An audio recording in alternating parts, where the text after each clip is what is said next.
Good morning. My name is Charlie Hoke. My pronouns are he, him, and I have the joy of serving on your Board of Trustees no matter what the weather. It is my pleasure to welcome you here this morning. If you are here for the first time, thank you for joining us. We look forward to getting to know you. We invite you to fill out one of the visitor forms that are in the pews. Everyone present in the sanctuary today is welcome to join our in-person community time immediately following the service. As Unitarian Universalists, we affirm that love is the power that holds us together and is at the center. We are accountable to one another for doing the work of living our shared values through spiritual discipline of love. I want to remind you there's an all-congregation meeting on December 14th. Be there or be square. We are glad that you are with us today. I invite those of you who are here to greet one another.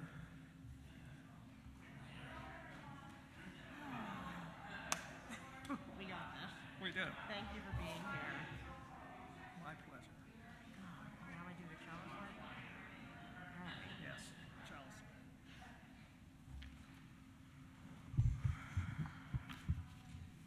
Good morning. My name is Emily Mace.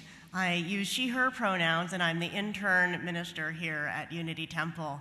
I want to thank you all for being here with us on this very snowy and quiet Thanksgiving weekend morning. Our chalice lighter this morning is going to be Paul. Paul is our basket handler and our bell ringer. He has been a member of Unity Temple since the year 2000, and you use the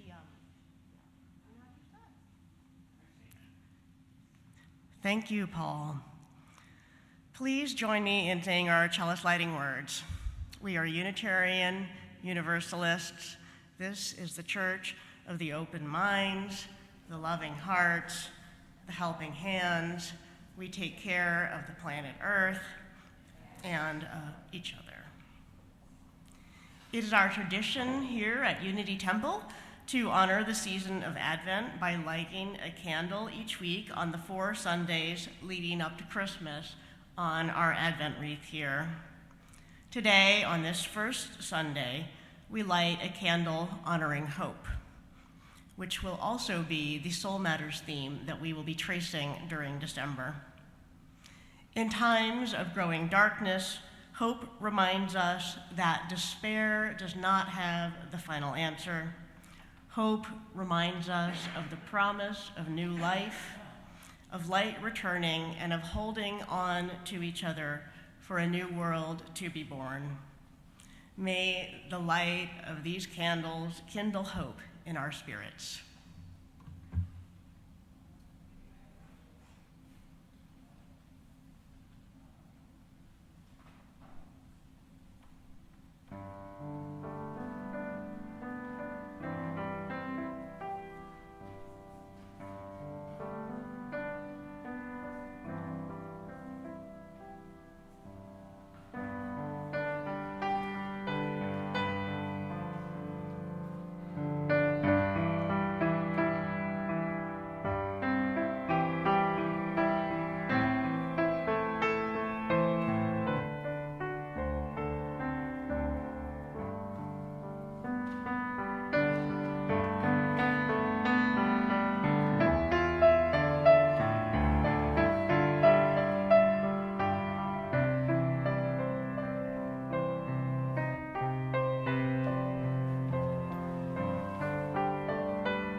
opening words this morning, I'd like to call us together with a poem. We may or may not have Oliver Crimmins doing the opening words for our service later, but since it's a snowy morning, we're going to do what we can. So I'd like to offer this poem, In Wholeness, by Sean Parker Dennison. There's no competition between this light and the darkness which holds it. Both the light and the darkness are holy. We have lit our chalice not to defeat the darkness, but because for a time we need the gifts of flame, warmth and light to guide us and help us in our endeavors. And when the time comes, we will embrace again the gentle dark, which allows us rest. And so we have kindled this light with awareness and gratitude for light and dark and all that lies in between, each with its gifts, each with its beauty, each part of a sacred and necessary whole. Whoever you are, wherever you are on your life's journey, you are welcome here. Come, let us worship together. Please join in singing our first congregational song, number 226, People Look East.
Please join in reading the words of our covenant. Love is the doctrine of this congregation. The quest for truth is its sacrament, and service is its prayer. To dwell together in peace, to seek knowledge and freedom, to serve humanity in fellowship, to the end that all souls shall grow into harmony with the divine. Thus do we covenant with each other and with God.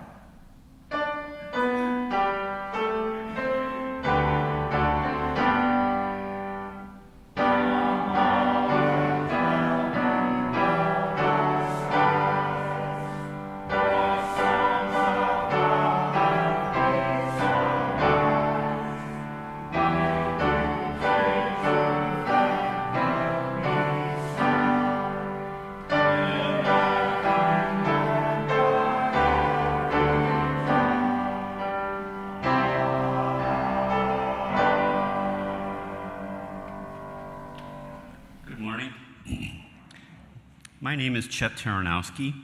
My pronouns are he and him, and I serve on your spiritual care team. Love is the doctrine of this congregation. Sharing the joys and sorrows of our lives is one of the ways we embody this love within the congregation.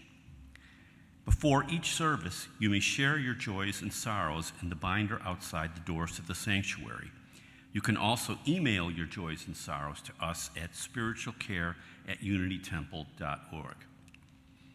If you would like to talk with someone about what is on your heart, please feel welcome to contact the spiritual care team.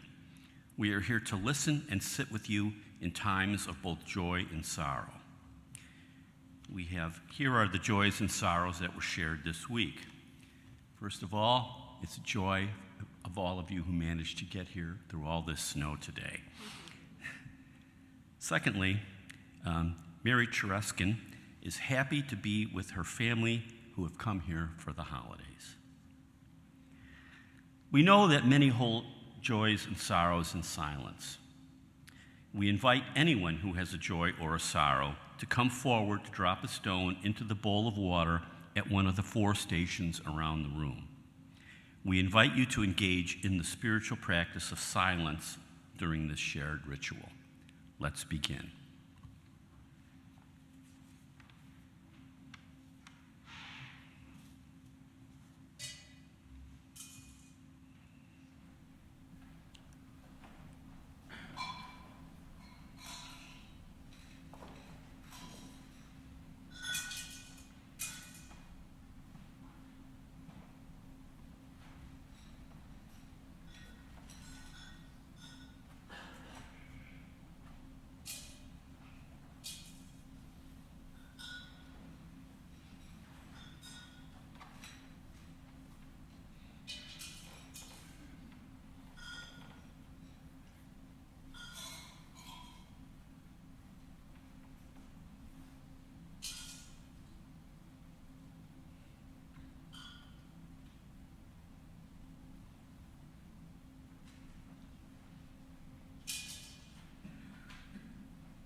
This is a prayer written by Jay Cohen, who couldn't be with us today. Spirit of life, source of all love, we gather with grateful hearts for the strength we find in one another. When shadows lengthen and hope feels thin, we remember how community carries what no single heart can hold alone. We give thanks for steady hands, listening souls, shared courage, and the quiet miracles that rise when we choose to walk together. May gratitude keep opening us to compassion, and may our shared light guide us through every dark valley towards a sunrise we create in common. Blessed be. Amen.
It's turned on.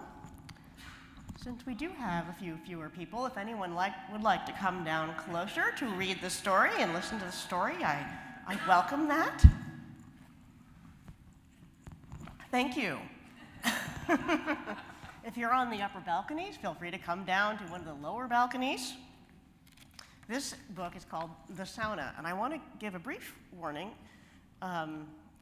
It takes place in summer, but I think it still applies. And I'm using the Finnish pronunciation of the word for sauna, which is sauna.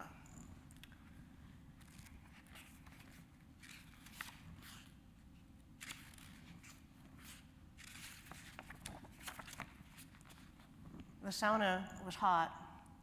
We walked the familiar paths, towels slung over our arms. There's continuity to sauna, I said.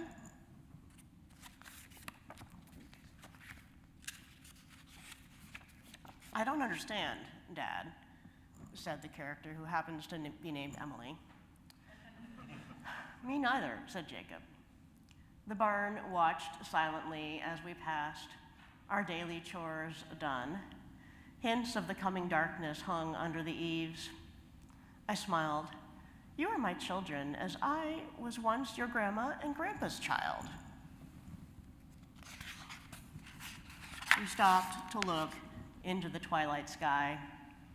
Summer night dropped a soft curtain across the fields of the farm. Sentinel fence posts stood guard in front of a horizon of firs, silent against the summer backdrop painted dusk.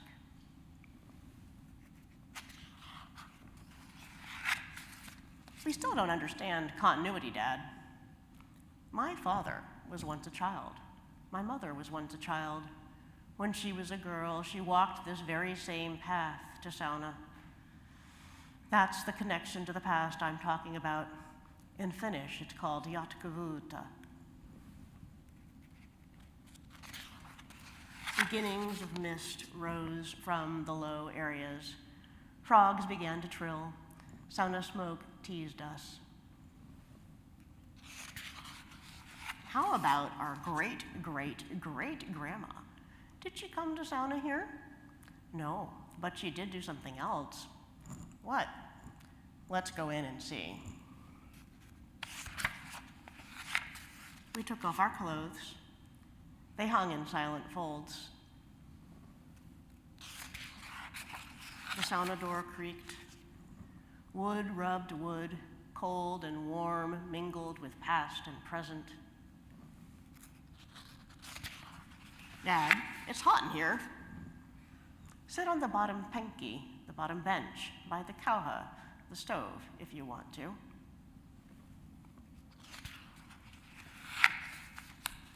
I'll sit here next to the vista, the branches. The stove radiated warmth. Heated water bubbled against the sides of the hot water tank. Behind the window on the dressing room side, a kerosene lamp glowed. Dad, you didn't answer. What did great-great-great-grandma do? I don't want to tell you the answer straight out, but if we listen carefully, by the time we finish sauna, we should know what your great-great-great-grandma did. I threw on a dipper of lolje, the steam. Flames danced in the kiosks. Their crackles slipped through the draft vent and the walls echoed the firelight. Warmth enveloped us. The window to the dressing room clouded over. The steam of generations filled the room. The sound of steam rose, fell, and evaporated. The stove spoke in burning wood words. The stovepipe spat sizzling drops of water. Bodies shifted. Eventually, we washed our bare feet, and our bare feet found their way over the rough plank floor to the dressing room. We sat on the rough-hewn benches. We opened the door to let in the chorus of frogs. It was full dark. The night air felt cool in our skin. Our bodies steamed. We dressed silently. Finally, I spoke. Jacob, what did you learn? I heard steam on the rocks. It sounded the same to me as it must have sounded to Grandma and Grandpa. Emily, what about you? I think being inside the sauna is always the same. The same for me, the same for all of my great-grandparents. I smiled. I cupped my hand behind the chimney and blew out the light. We left the sauna. That's right. You children said what I said. There is yatkavut about the sauna. It connects us to our past. Your great-great-great-grandma didn't go to this particular sauna, but she did go to sauna. Dew and moist grass clung to our feet as we walked the familiar path to the house. Endless stars wheeled in the sky. Halos of steam swirled around our damp heads. Our hearts beat around our ears. We went into the house, anticipating after sauna, pie and coffee. The end. We don't have anyone to sing to classes, but we could play the music anyway to hold our learnings in our hearts as we move forward.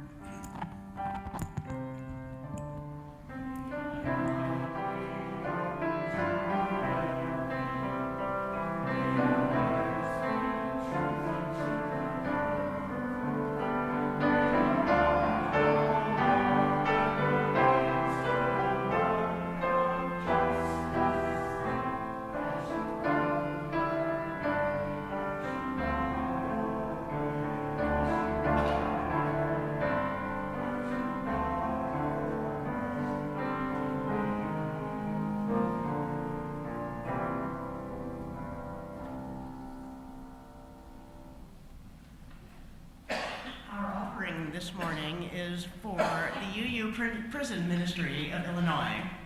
Each week, Unity Temple splits the offering evenly. One half supports the programs and missions of our congregation.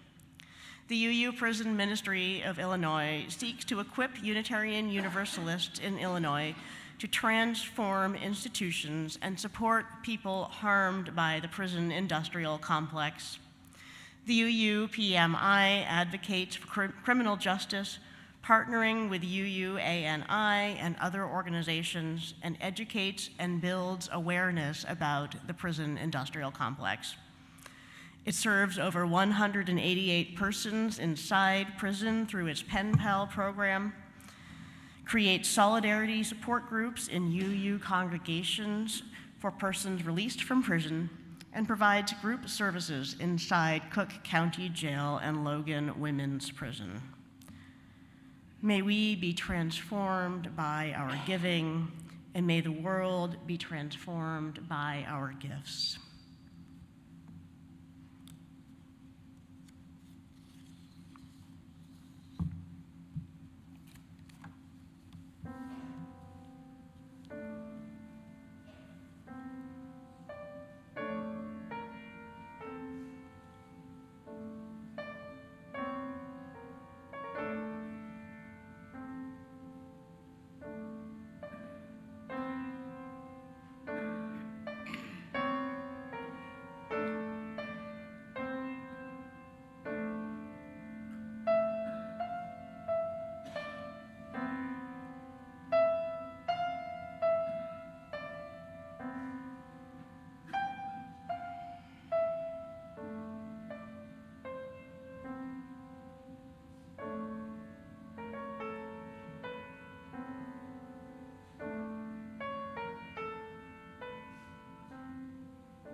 Our reading this morning is November for Beginners by Rita Dove. Snow would be the easy way out, that softening sky like a sigh of relief at finally being allowed to yield. No dice. We stack twigs for burning in glistening patches, but the rain won't give. So we wait, breeding mood, making music of decline. We sit down in the smell of the past and rise in a light that is already leaving. We ache in secret, memorizing a gloomy line or two of German.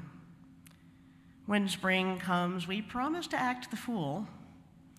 Pour rain, sail wind with your cargo of zithers.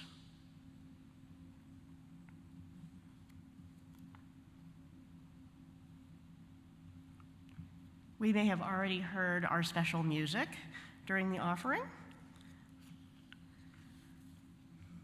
and it was beautiful and meditative. And our reading this morning was selected before I knew it was going to dump 10 inches of snow. Do we have special music for before the sermon? That's all right. Your music during the offering was wonderful and beautiful. Well, back in 2012, my family spent 6 months living in Finland during the months when summer's light gradually faded towards the darkest time of year. I didn't know much about Finland, something about sauna and salmon and the composer Jean Sibelius, whose orchestral piece, Finlandia, gives us the tune for the hymn, We Would Be One. But that was it, really. We went there because my husband got an academic fellowship, and we were ready for some adventure. I'd never lived abroad, neither had he, and we had a preschool daughter, so it seemed like a great time to go and face down a Nordic winter. We arrived in Finland in July at what felt like the height of summer in the city of Turku, that's the former Swedish capital on Finland's western coast. Using bikes we'd borrowed from my husband's colleagues, we explored the outdoor marketplace, which bustled with produce and flowers and people sipping coffee at outdoor tables. We toured the historic castle and medieval cathedral and explored the surrounding islands. The days warmed into the mid-70s Fahrenheit.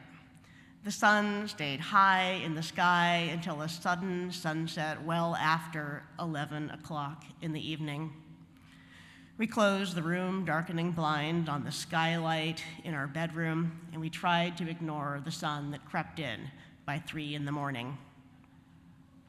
By September, we knew that change was afoot for real. In Finnish, the word for September is syysku, or fall month. On most days, it rained. And when it didn't rain, the air felt heavy with mist, as if we were walking through a cloud. Birch trees turned yellow, and their leaves fell onto the street and onto the mud and leaf-splattered bike paths. October became wetter, and we learned that in Finnish, the word for October is lokaku. Can you guess what that means? Mud month. By early November, we ate breakfast by candlelight and walked our daughter to her preschool in a morning darkness. On the way home from dropping her off at just after 9 a.m., the sun had only just started to appear over the horizon. It would be like coming to this morning's 9 a.m. service in the dark. By 3:30 in the afternoon, the sun was setting, and it wasn't even December yet. The steeple of the Finnish Lutheran church down the street cast a long shadow over the park, and we'd walk home from the playground to finish the afternoon indoors.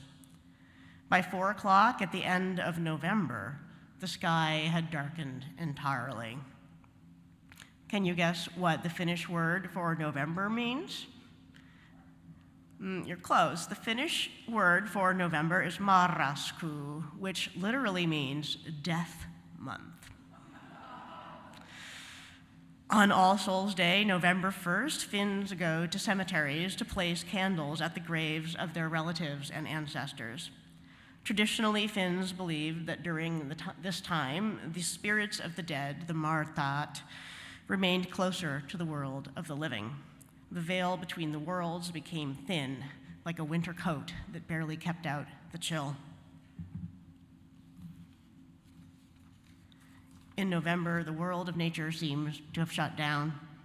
Days have become short, cold, and bitter, and the leaves were gone from the branches, and the branches rattled together like dry bones.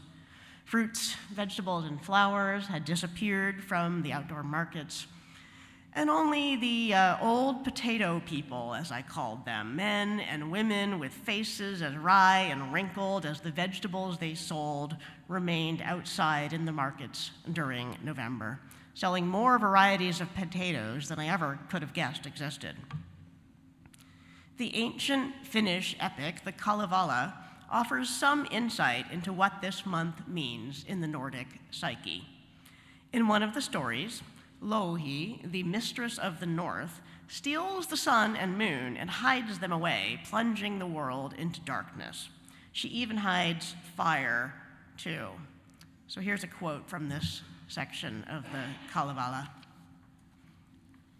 When the silver moon had vanished and the golden sun had hidden in the iron-banded caverns, Louhi stole fire from Northland, from the regions of Vainola, left the mansions cold and cheerless, and the cabins full of darkness. Night was king and reigned unbroken. Darkness ruled in Kalevala. Darkness ruled in the home of Ukko, the sky god. Hard to live without the moonlight, harder still without the sunshine. These verses emphasize how hard it is to find something to be thankful for in the deepening dark of November, the death month. And here in the United States, we've just celebrated Thanksgiving, experiencing all the complicated emotions of that holiday, and in Chicago, following it up with a very surprising snowstorm. And we have deepening cold coming this week, too, plunging us into temperatures not usually seen before January.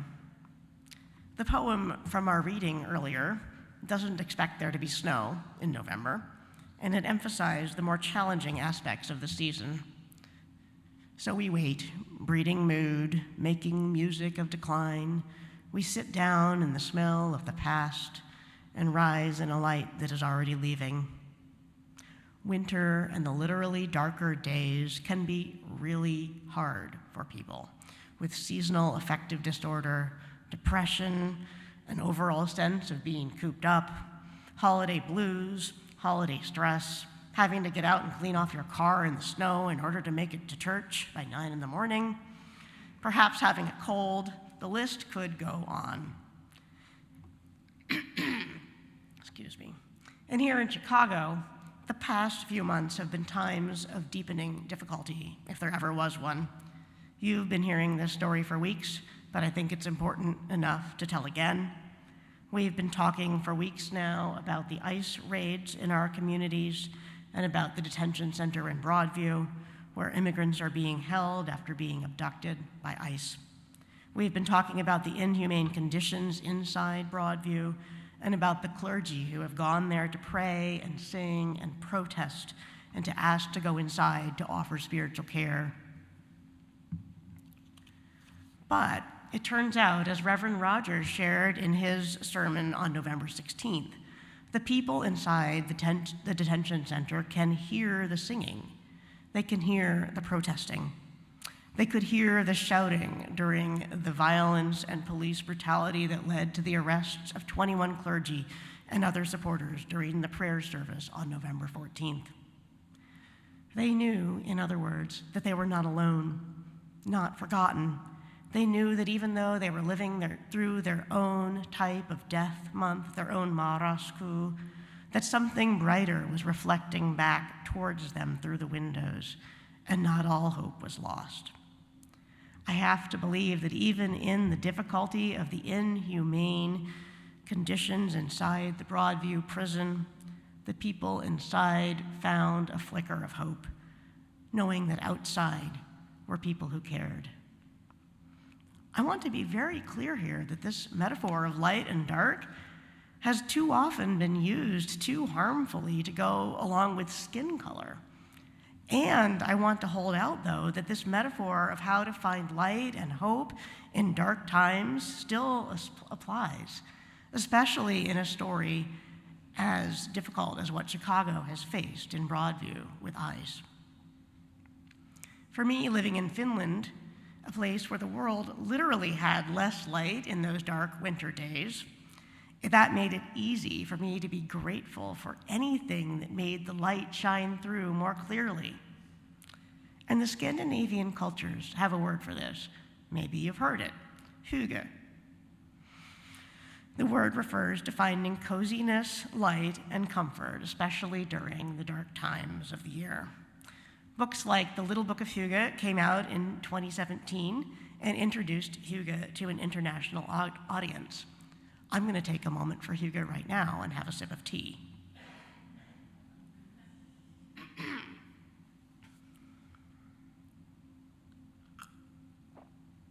The musical version of Disney's Frozen has a particularly fun song about hygge, where the mountain shopkeeper, Oaken, sings that hygge is comfortable, hygge is cozy, hygge means sitting by the fire with your cheeks all rosy, hygge means candlelight, hygge means easy, hygge is not scheduled, it can't be hygge without your family and friends.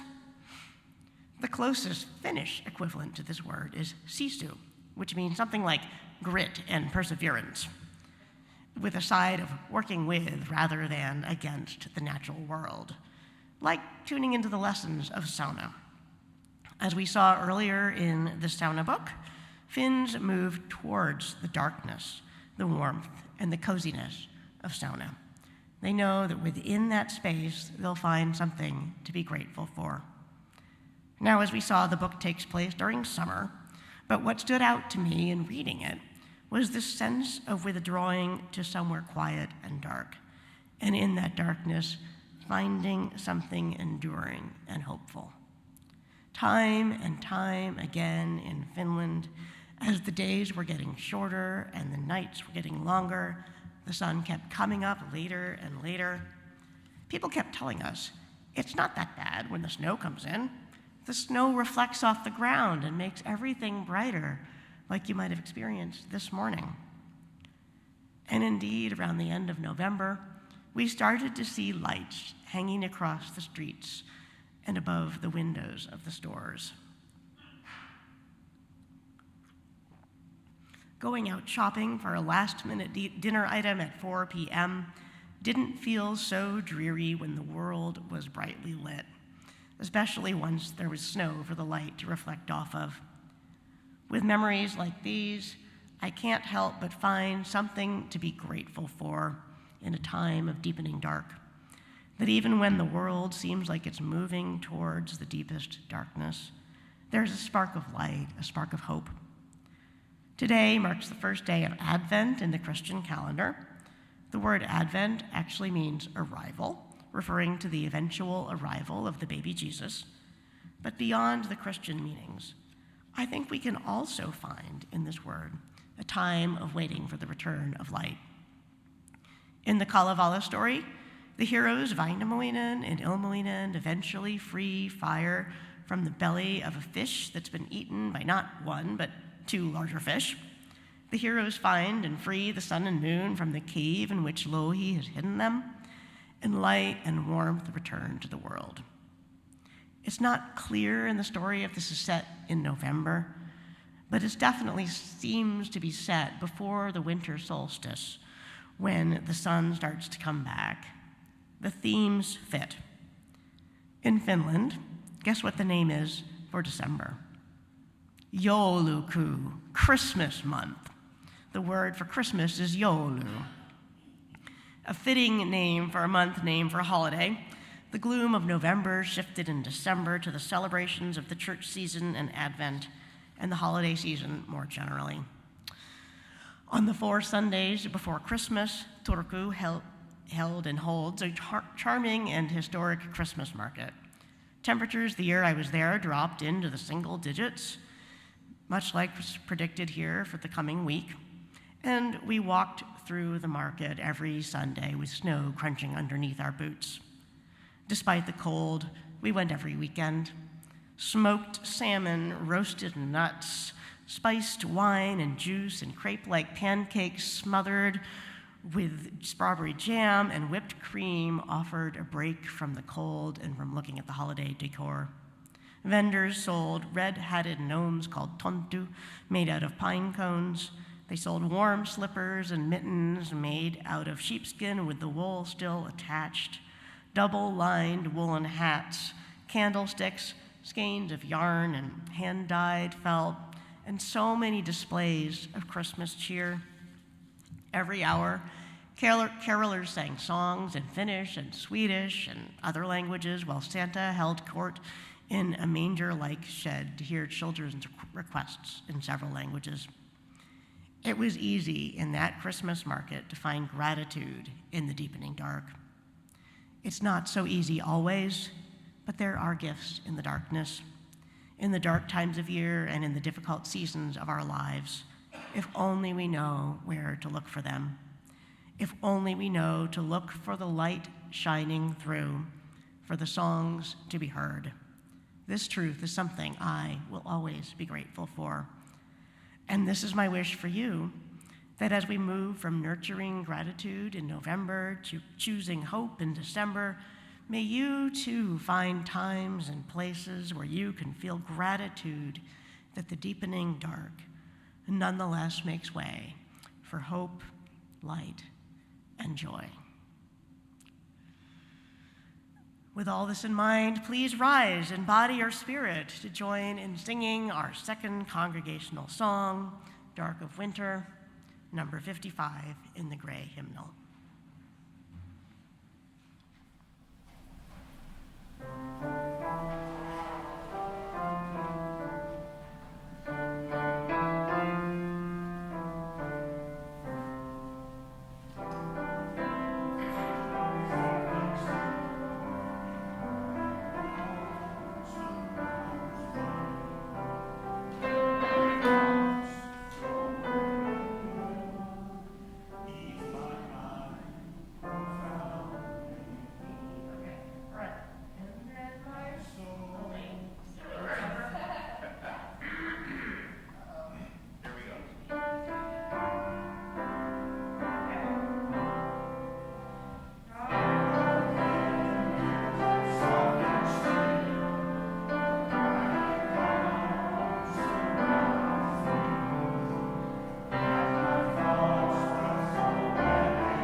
May the dark of winter help you see its gifts more clearly.